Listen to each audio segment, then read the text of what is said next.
So today's podcast has been sponsored by Stoggles, the most amazing glasses/goggle wear that is used heavily in the healthcare setting today. It's the most useful PPE. And you can also use our code that we have on our website, on our link tree, TNE10, for a discount. They come in a variety of colors and frames.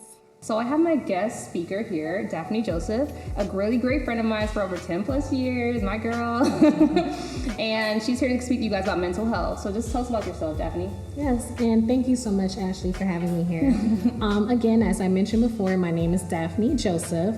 I am a Miami native, born and raised, first generation American. My family is actually originally from Haiti, and yes, so we moved here and I just blossomed in my education. I went ahead and got my bachelor's in community health education, and I recently earned my master's in clinical psychology. Congratulations to you. Yes. It's amazing. Thank you. Definitely. Yes, Black girl magic. Girl. Yeah. Yes. Yes. So with that, I went ahead and pursued my career in outpatient therapy, and I also do clinical coordination in the city of Miami Gardens. So yes, that's just a little background about myself. So tell us about your organization, Powerhouse. Yes, so Powerhouse, well actually I want to start off with a little background and give my why, and I do want to give an emphasis on my why. I do plan to talk about that a little bit later, but the reason why I started Powerhouse Holistic Health Education Organization, and yes, I do know it's a mouthful, but my reason for starting it is because I was dealing with a really bad depression back in 2016, and I don't know if I told you this. I don't think so. But tell me now. Yes, so I was depressed for a really long time, and I had to face myself and ask myself, what was my purpose? Right. Why am I here? What am I doing? And why am I feeling the way that I do? And with that, I implemented some lifestyle changes. I changed my diet completely. I went vegetarian. I started drinking water, started meditating, started spending more time outdoors. And with that, I kind of had a spiritual awakening. And I decided that with my spiritual awakening, I found my purpose, and I decided that I was gonna share what I felt was my purpose with the world. Right. Share my story, share what I've went through, and with those who can relate, have just let them know that, okay, well, I'm gonna implement services within the community and see how I can help other people that went through what I went through.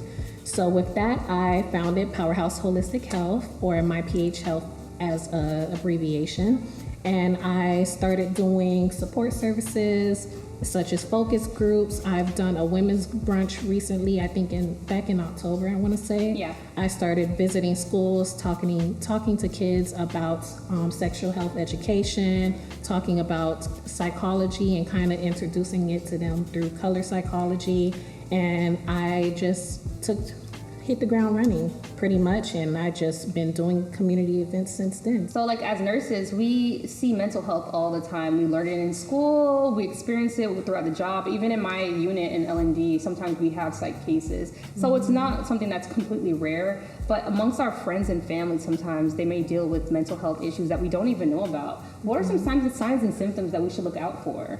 Yes, well, some signs, especially as a nurse or anyone that's in a really hectic, and I don't want to say hectic, maybe more of a heavy career field. Right. You can deal with burnout for one, lack of motivation, you can lose your passion, you can also, well, we have to consider life-altering events or traumatic events in our lives, which can impact the way you work and the way you socialize.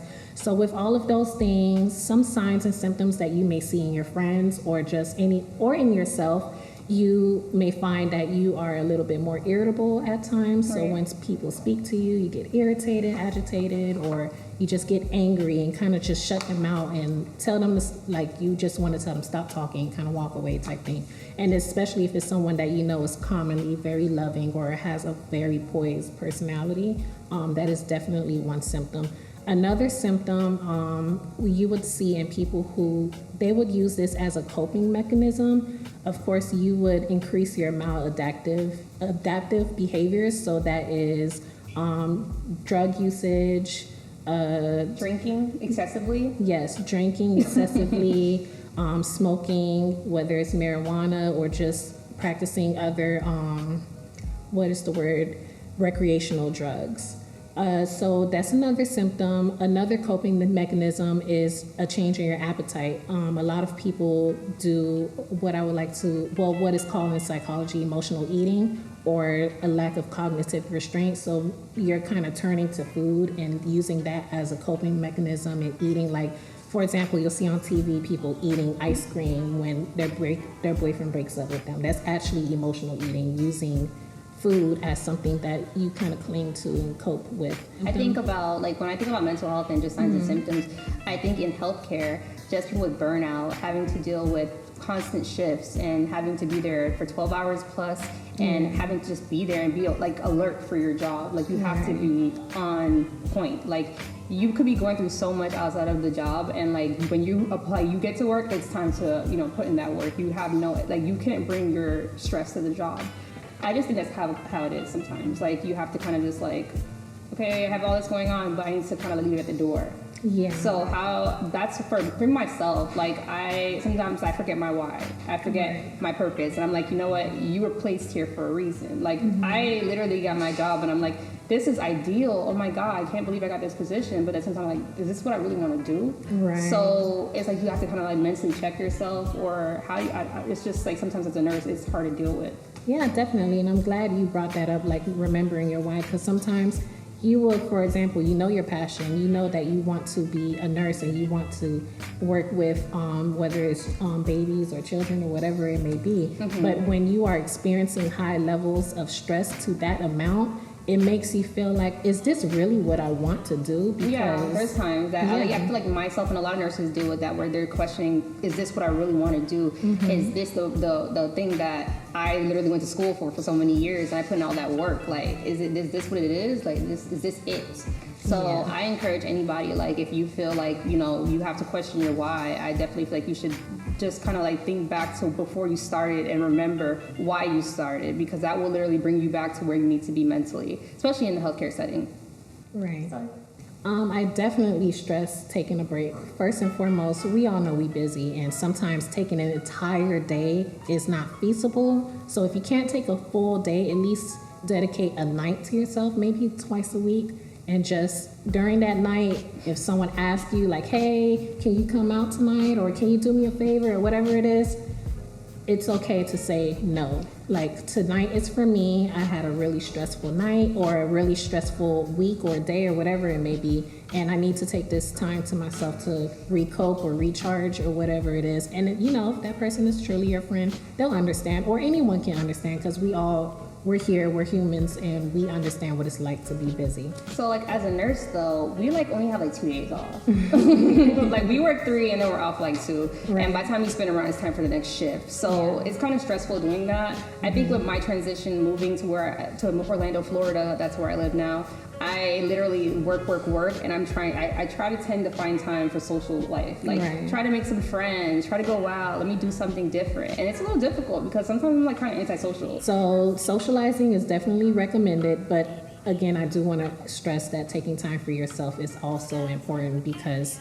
when you're constantly going, constantly socializing, doing favors, and just constantly on the go, you're closer, you're pulling yourself closer to burnout. So it is important to either take a day or a night for yourself. But like you said, you're a nurse, you only get 2 days off.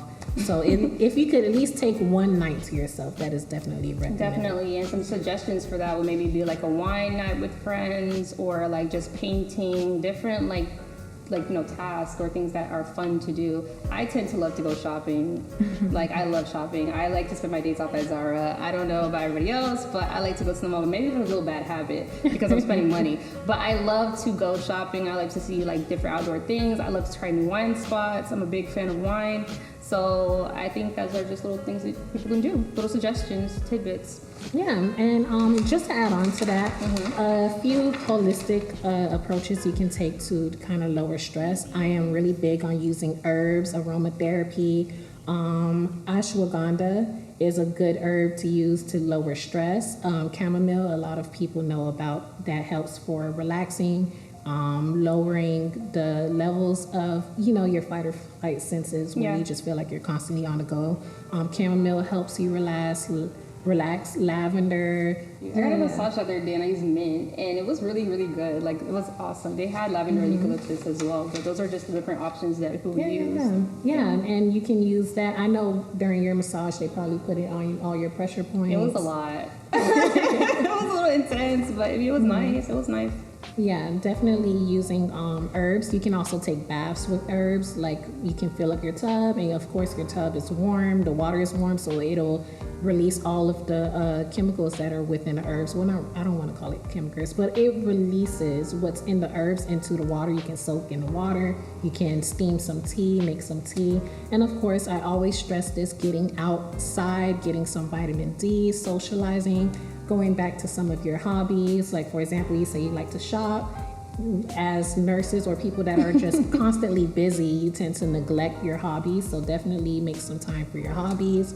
And just remember your why. When you feel stressed out and you feel like, okay, I'm reaching my end point, I feel really burnt out, I feel like I'm losing my motivation. Just remember why you started what you're doing and just use that to persevere. So yeah, those are my tips. I think I want to speak to my nursing students right now, because I remember when I was in nursing school how stressful it was, just trying to pursue each semester, like how to get through. The light at the end of the tunnel is amazing. Like, life after nursing school is great. Like, don't let anyone lie to you and tell you that it's not amazing. It's definitely worthwhile. Even though it can be very stressful being a nurse, it is definitely rewarding when you see your patients thanking you and telling you that you made a difference in their lives.